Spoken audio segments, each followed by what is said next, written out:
몇 년 전만 하더라도 재판부에서 피고인 신문을 할 거냐고 물어보기는 했어요. 물론 웬만하면 하지 말아 달라는 눈빛은 있었던 것 같기도 하고요. 그러면 상황을 봐서 생략을 하거나 간단하게 물어보기도 했지요. 그런데 최근에는 부인 사건이라고 하더라도 당연히 생략을 하는 것으로 간주하고 바로 검사 구형 및 최후 변론으로 진행을 하는 재판부가 많습니다.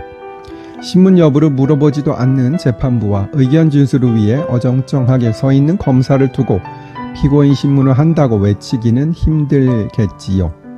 다음 차례를 기다리는 다른 변호사 눈치도 솔직히 보입니다. 물론 피고인 입장에서도 무서운 검사가 다시 물어보는 것이 부담스러울 수도 있고, 변호인 입장에서도 피고인이 대답을 잘 못할까 걱정되어 안 하는 것이 마음이 편할 수도 있겠지요. 그런데 어떤 의뢰인은 나는 법정에서 공소 사실이나 증거에 대하여 왜 한마디도 말을 하지 못하고 무죄를 입증할 기회를 주지 않느냐 라고 답답해 하시는 분들도 있어요. 그렇다면 적어도 부인 사건인 경우 또는 의뢰인이 원하는 경우에는 피고인 신문을 하는 것이 좋겠다는 생각이 들기도 합니다. 시간상의 문제는 기록에 있는 신문사항을 중복해서 물어보는 것이 아닌 새로운 사항이나 증거조사 과정에서 나타나지 않은 부분을 물어보는 방식으로 조절할 수 있을 거고요.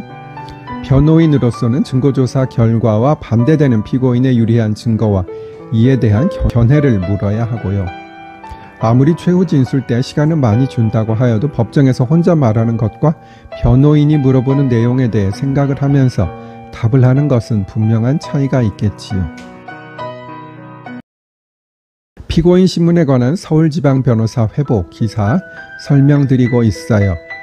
피고인 신문을 생략하는 게 최근 경향일 수도 있지만 의뢰인이 원하거나 의뢰인이 이런 사항들을 신문 과정에서 드러내고 싶어 한다면 과감하게 재판부에 요청할 수 있었으면 합니다.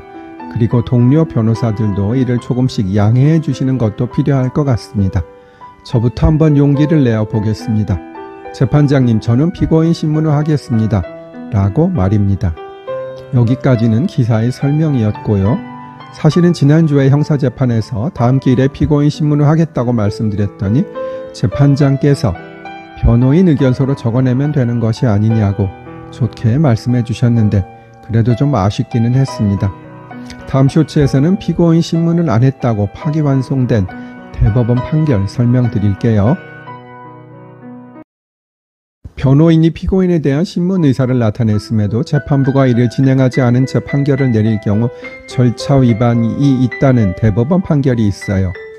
대법원은 변호인의 피고인 신문권은 변호인의 소송법상 권리라며 재판장은 검사 또는 변호인이 항소심에서 피고인 신문을 실시하는 경우 제1심의 피고인 신문과 중복되거나 항소 이후에 당부를 판단하는 데 필요 없다고 인정하는 때에는 그 신문의 전부 또는 일부를 제한할 수 있으나 변호인의 본질적 권리는 해할 수는 없다라고 판시했어요. 설명드렸듯이 피고인 신문은 법문에는 필수적인 것이 아니라 임의적인 것으로 되어 있으나 대법원이 위와 같이 판단한 것은 피고인의 방어권 보장을 위해서 진일보된 판시라고 보입니다. 그렇지만 현실에서의 판사님들은 변론 요지서로 제출하라고 하고 피고인 신문을 불허하는 경우가 상당히 많기는 합니다.